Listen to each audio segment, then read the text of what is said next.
Welcome to Yellow Brick Road. I'm Jordan.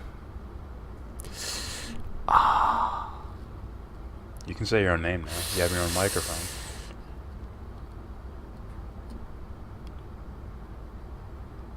I'm Bangkok ready.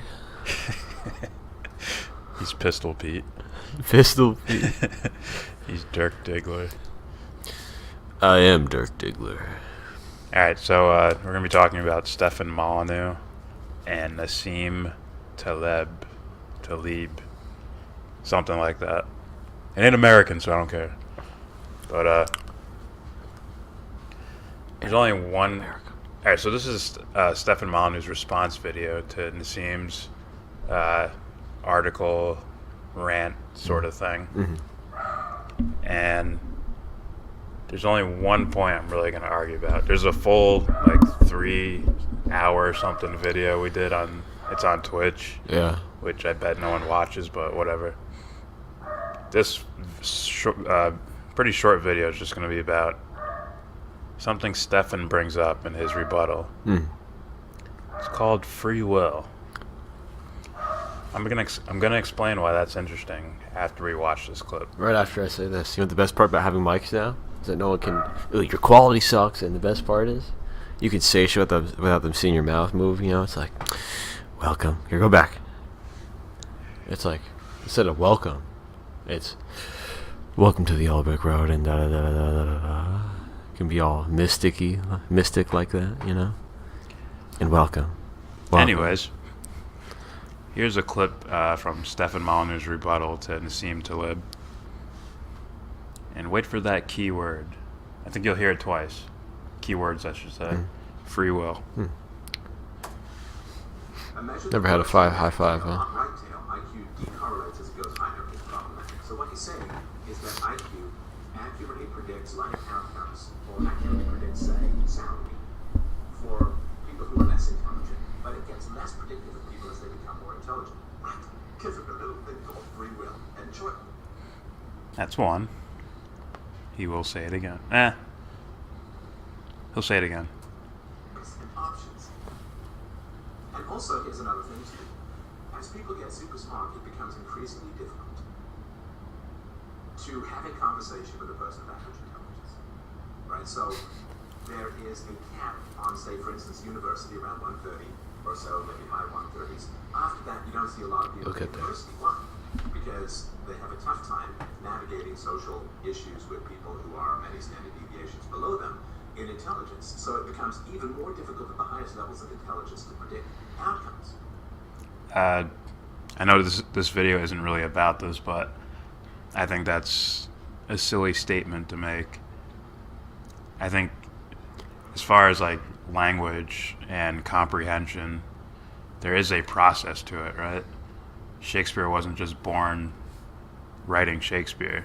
He took steps to get there. You don't get it, man. He had the genetics of a super writer. His dad was probably a super writer too, man. Either way, a super storyteller. You would think a Shakespeare would have to take steps to get to Shakespeare level. I can show you the combine. His combine numbers. Right? You'd have to progress. You might do it faster than other people, but 83 words per second.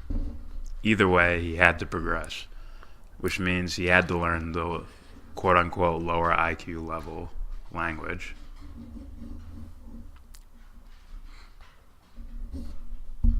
He was drafted, number 1. But that's what it is. This video isn't about that. He's considered elite. Let's continue. And so people who are very smart often have a very tough time. A very, very tough time having... I do. If they're assholes. I do. If I had to guess, they're probably assholes too. Well, it's like, hey man, empathy, huh? Yeah. It's like, oh, you just don't get it. I'm above you. Just rides off on their horse.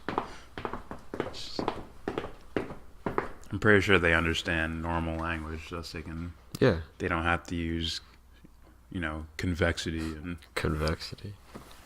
weird fucking words, whatever. In conversations it's like with people who are much less intelligent, it's like hello. They're not going to be quite as successful. Hey, what's up? In general, That's it. say, are they going to be really good at training people? Well, no. how patient would Mozart be, for instance, in teaching a child how to play piano and compose music? He would be very impatient, and he would be a terrible teacher. I think, once again, I think that's asinine and incorrect. But this video isn't about that. I'm pretty sure Mozart learned the basics first. He might have got through them really quickly, but I don't think he forgets, like, just play a normal note. Oh, I'm so above this, I don't remember. I'm so above this. I can't talk to children. They're too dumb for me. It's like Johnson. Yes, Mr. Belvedere. Is that a quarter? I think so. Adjust his cubicle. What is that? I don't know. I've heard about them. In fact, I think the geniuses remember the steps very, intimately. Really remember those steps. It's so above me, I don't remember. And it doesn't. Yeah, it just sounds asinine. Like, what's up? What is the combination of words escapes me? It sounds like justifying certain things that he has to make a response to, and that's his rebuttal in this portion, at least. But let's continue. Because he's very good at music, not because he's very bad at music, right? So I have worked I'm aware of the category that I put myself in, so you can tell. But I've worked very, very hard to make sure that I can translate abstract philosophical concepts into the language of the people, of the smart average. And I've worked very, very hard on that. I was very struck many years ago, as I've said before, when He has some sophisticated things, but a lot of his ideas aren't that complex. But whatever. We're waiting for those two special words. someone said Socrates never used the word epistemology. Love it. So, but it's hard. And if you doubt this, you can just do a test, right? So you can go, if you know somebody who's got low IQ, like let's say you've got an IQ of 110, just go and try and have a conversation with someone who's got an IQ of 80.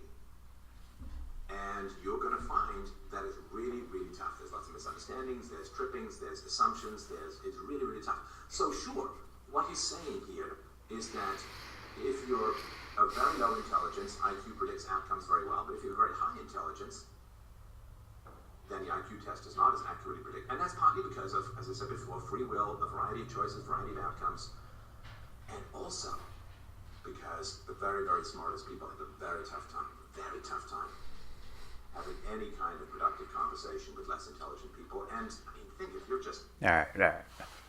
So there you go. There goes the second time he says those two special words, free will. It's like elitist much? Yeah, I think a lot of people come away with that with Stefan. But all right, Fuck, dude. Like, do you ever sit down and eat a cookie? No, I have a whole table's worth of crumpets. It's like, you fucking snooty shit. let's look at free will in the context of Stefan Molyneux's argument, and you'll realize there is no free will there. Yet he continuously brings it up. It's very contradicting. It makes absolutely no sense. Which is why I'm like, what do you mean by free will? Yeah. And you can tell it makes no sense because he doesn't have a great argument for it. Go back and watch his videos that are strictly about free will, and you will see he has a poor argument for it. And the only reason he has a poor argument for it is because of his belief of what a person is in the first place, right? Yeah. He believes the brain has become so complex that free will emerged out of it somehow. It's like, oh, there it is. Now it's some have it and some don't. It's genetic. It's probably genetic. Free will is genetic. If you look at it logically, that makes absolutely no sense in the context of what he argues for. Right? He argues for genetics dictating your intelligence, dictating your behavior, genetics and environment dictating your intelligence and behavior, and somehow comes away with free will. That would be, let's look at it. Okay, you are your brain. Your brain is made from nature. Where's the you at? Right? Your brain's creation is dictated by something else. That's the something else is nature. Nature's creating your brain, and your brain's dictating your behavior. Mm-hmm. Where's the you at? Where's the choice at?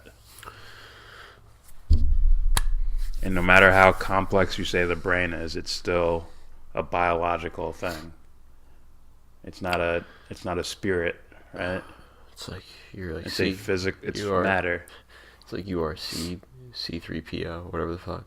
Yeah. C3PO? Is that it? Yeah. Right? Yeah. Master. Yeah, he's going to have to admit that he's a biological robot for this to happen. Yeah. In which case, a lot of his arguments fall down on their face. I mean, he even says, the more intelligence you have, the more choices you have. The less intelligence you have, the less choices you have. Which is just another sign of genetics dictating your choices in the first place. Yeah, what did Harris say? The self is an illusion? Yeah, Sam Harris said that. Okay. So it's like, would he fare well debating free will? Oh, Probably not. I think he'd handle Molyneux on this issue, for sure. Granted, I think Harris's argument's shitty, too. Well, it says something. He says he looked in the brain and couldn't find the self, so there is none. It's like, what the fuck? He looked, imagine he's I like looked, this. there was nothing there. It's like, honey, hold on. There's no soul floating I'm around. busy. His like, part of his skull's opened. He's like, looking. I'm trying to find it. I just can't. He's holding like a textbook that says the brain on it, like parts and shit. He's like, it's like a motor. It's like, I can't find it. It's not. Starts really digging in there. Yeah. It's like, it's not here. I can't see it.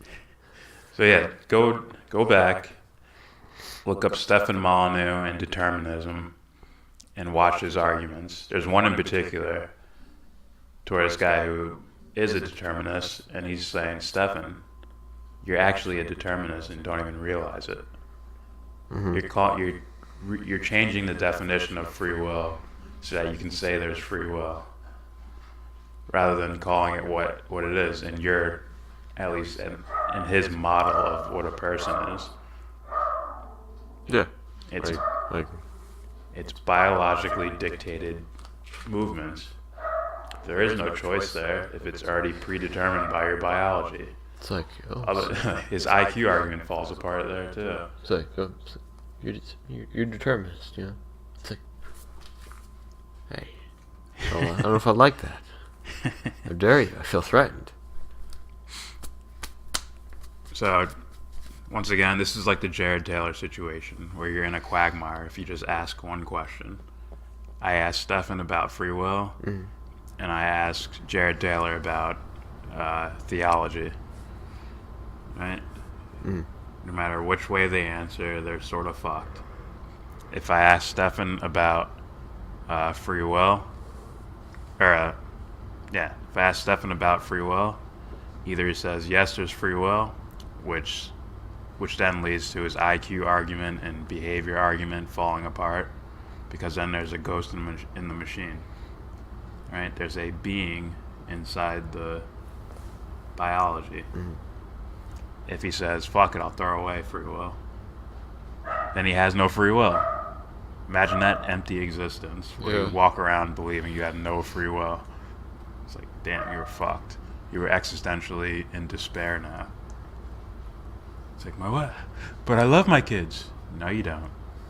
Your brain and all the chemicals inside you, they love your kid. Imagine it's just, You don't do shit. You're not here. There is no you there. it's a little girl except it looks exactly like him with pigtails. Daddy, what is love? You see, it's right here in the frontal lobe, right here. There is It's no love there. predetermined.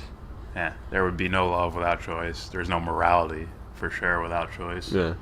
There's a whole bunch of things that he's argued about that will, like, better, do an emergency podcast, live show, just tell everyone, like, listen, ignore everything I've been doing the past, 20 years. Just ignore it. Delete it from your history and your memory banks. We are moving on. There is no free will. I'm not even talking to you.